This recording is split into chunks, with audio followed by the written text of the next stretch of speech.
Vous aimeriez nourrir votre chien de façon naturelle, mais vous ne savez pas comment faire? Dans cette vidéo, je vais vous expliquer quoi faire. Je suis Pauline de Barba, je suis éducateur canin professionnel et ça fait bientôt 15 ans que je n'ai pas acheté de croquettes pour mes chiens. Dans cette vidéo, je vais vous expliquer comment vous pouvez faire pour nourrir votre chien autrement qu'avec des croquettes. Mais avant d'aller plus loin, n'oubliez pas de liker cette vidéo et de la partager et surtout, abonnez-vous.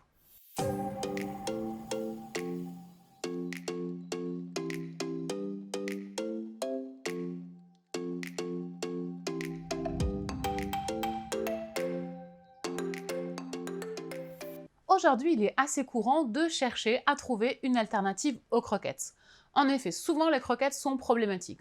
On ignore la composition exacte, on ne sait pas exactement la qualité des ingrédients qui sont utilisés pour les créer, et il y a beaucoup de marketing et de présentation autour des croquettes qui n'inspirent pas forcément confiance. Il est donc tout à fait légitime de chercher à nourrir notre chien d'une manière plus naturelle. En général, quand on va vouloir arrêter de nourrir notre chien aux croquettes, on va se tourner vers des alternatives plus naturelles. La première qui existe, c'est celle de la ration ménagère. La ration ménagère consiste à cuire de la viande, des légumes et parfois également des féculents, afin d'en faire une espèce de pâté qu'on va pouvoir donner au chien. La ration ménagère implique donc de trouver non seulement les aliments, mais également de les cuisiner par la suite. La problématique de la ration ménagère se situe autour de la cuisson. En effet, le fait de cuire les aliments peut parfois les rendre moins digestes pour le chien. Malgré tout, cela reste quelque chose de bien plus naturel que de donner à notre chien des croquettes. Avec la ration ménagère, vous pouvez maîtriser d'où viennent les aliments que vous donnez à votre chien. Vous pouvez aussi beaucoup plus facilement les varier. Parce qu'avec les croquettes, vous allez donner tous les jours la même chose à votre chien. Alors qu'avec une alimentation naturelle, vous allez pouvoir diversifier les différents ingrédients que vous allez donner à votre chien pour pouvoir lui apporter tout ce dont il a besoin au niveau des vitamines, des minéraux, de ses protéines. C'est donc extrêmement intéressant comme mode d'alimentation. L'autre mode d'alimentation naturelle qui est très courant et très en vogue en ce moment, c'est l'alimentation crue. Ça consiste à donner à son chien de la viande et d'autres aliments dont on parlera après, mais cette fois sans la cuire. Le chien va donc manger de la viande crue, comme par exemple du poulet, mais également des os qu'on appelle des os charnus. On donnera par exemple au chien une cuisse de poulet crue et entière. Alors parfois ça peut être effrayant parce qu'on peut se dire que les os sont dangereux pour le chien. Et c'est vrai que les os peuvent être dangereux pour les chiens, ils peuvent présenter des esquilles qui peuvent venir se planter dans le cou du chien ou dans son système digestif. Mais cela n'est vrai que si l'os est cuit. Vous ne devez surtout pas donner à votre chien l'os de la cuisse de poulet que vous avez mangé ce midi. Par contre, si vous donnez à votre chien l'os de la cuisse de poulet crue, avec la viande autour, eh bien cela ne lui posera aucun souci. En fonction de la taille du chien, on ne donnera pas évidemment la même quantité d'os charnus. Par exemple, une cuisse de poulet pour un Yorkshire, c'est beaucoup trop. Mais il existe d'autres os charnus comme les ailes, les coups. Bref, on peut tout à fait trouver des portions qui seront adaptées à la taille de votre chien. Donc comme je vous le disais, on va principalement donner à notre chien de la viande et donc de la viande crue.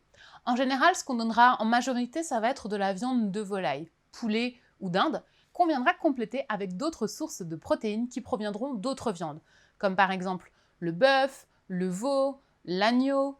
On pourra aussi donner à notre chien des poissons. Les poissons sont très intéressants, surtout quand ils sont très riches en oméga 3. Ils vont permettre au chien notamment d'avoir un beau poil et une belle peau. On pourra aussi donner au chien des œufs, mais aussi des légumes. Donc en fonction des légumes, certains pourront être donnés crus, d'autres devront être donnés cuits. Il sera aussi possible d'agrémenter la gamelle avec différents compléments alimentaires, comme par exemple le curcuma si votre chien souffre d'inflammation, ou d'ortie pour lui donner une bonne source de vitamine C.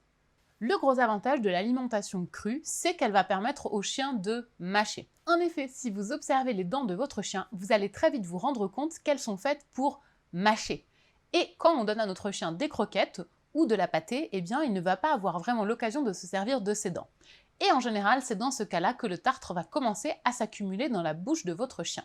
Si votre chien a tendance à faire du tartre, il faudra très régulièrement l'emmener chez le vétérinaire pour qu'il l'endorme et qu'il puisse enlever ce tartre. Mais pour tous mes chiens qui mangent de l'alimentation crue depuis plusieurs années, je n'ai jamais eu à leur faire détartrer les dents. En mangeant les os charnus, les chiens vont venir nettoyer leurs dents et du coup vous n'aurez pas de problème de tartre. Donc c'est vraiment quelque chose de très intéressant pour votre chien. Également le fait de mâcher, de mâchouiller, de ronger, est quelque chose qui va occuper le chien. Au lieu d'avaler sa gamelle de croquettes en quelques secondes, quand votre chien va manger de la nourriture crue, il va devoir la mâcher et prendre son temps. C'est également un excellent moyen pour votre chien de se calmer et de s'apaiser, car le fait de ronger est quelque chose qui permet au chien de se détendre. Donc si votre chien a tendance à être excité, c'est quelque chose qui peut vraiment l'aider. L'alimentation crue a également comme avantage d'amener le chien très rapidement à satiété. Pour le même chien, le volume de croquettes qu'on va lui donner pour se nourrir sera bien inférieur au volume de viande crue qu'on va lui donner. Parce que dans la viande crue, il y a beaucoup d'eau. Ce qui fait que le chien aura un repas beaucoup plus conséquent quand on va lui donner de la viande. Le chien aura donc moins faim. Si vous avez un chien qui est très gourmand ou qui est voleur ou qui a du mal à être à satiété, eh bien le fait de le passer à l'alimentation crue peut beaucoup l'aider. Un des autres avantages de ce type d'alimentation, qui est peut-être pas le plus glamour, mais qui malgré tout a son importance, c'est que quand votre chien va être nourri au cru, il fera de beaucoup plus petites déjections et surtout elles seront beaucoup moins odorantes. Ça fait maintenant plusieurs années que mes chiens sont nourris à la viande, donc je ne suis plus habituée qu'à ce type de déjection, mais si jamais je garde des chiens d'amis qui mangent des croquettes, je suis toujours impressionnée par la taille de leur crotte et surtout l'odeur affreuse qui s'en dégage. Je n'ai plus du tout cette habitude et c'est toujours un petit peu difficile pour moi. Mais il y a aussi des contraintes à l'alimentation crue. Il va falloir que vous vous fournissiez en viande, et si vous avez plusieurs chiens comme moi, il va falloir vous en fournir en grande quantité. Il va falloir stocker cette viande, en général sous forme congelée, penser à la décongeler, et puis ensuite préparer les rations des chiens pour chaque repas. Donc ça peut être un petit peu fastidieux, mais c'est comme tout, ça demande à s'habituer. Dans un premier temps, ça risque de vous prendre un petit peu de temps avant de trouver le rythme, mais une fois que c'est fait, c'est très facile et ça va vraiment très vite. Mais comment faire pour partir en vacances si je nourris mon chien au cru? Eh bien, c'est ce que je fais depuis plusieurs années, je vais vous donner des conseils pour y arriver. Vous pouvez partir avec une certaine quantité de viande que vous pouvez mettre dans une glacière, et puis, une fois arrivé au lieu de votre vacances, la stocker dans le frigo. Parfois, c'est pas forcément évident si le frigo est un petit peu petit. Eh bien, dans ce cas, moi, ce que je fais, c'est que je vais simplement au magasin et je rachète de la viande directement là-bas. C'est l'avantage de ce genre d'alimentation. Vous n'êtes pas obligé de retrouver exactement la même marque de croquettes que ce que vous donnez à votre chien. Vous pouvez trouver la nourriture de votre chien n'importe où, dans n'importe quel magasin et même dans n'importe quel pays. Si vous voulez en savoir plus sur l'alimentation crue, par exemple sur quelle quantité donner à votre chien, où trouver de la viande, etc., je vais vous mettre dans la description de cette vidéo des liens vers plusieurs sites, dont ceux que moi j'utilise personnellement pour nourrir mes chiens. Si vous aimeriez recevoir plus de conseils sur l'alimentation de votre chien ou son éducation, n'hésitez pas à rejoindre ma liste d'abonnés privilégiés. Pour ça, il vous suffit d'aller dans la description de cette vidéo et de cliquer sur le lien juste en haut. Vous pourrez m'y laisser votre adresse mail et je vous enverrai régulièrement et gratuitement mes meilleurs conseils d'éducateur canin professionnel. J'espère que cette vidéo vous a plu et qu'elle vous a permis de mieux comprendre comment fonctionnait l'alimentation naturelle chez le chien. N'hésitez pas à me poser toutes vos questions dans les commentaires sous cette vidéo, j'y répondrai avec plaisir. Si cette vidéo vous a plu, n'hésitez pas à la liker et à la partager.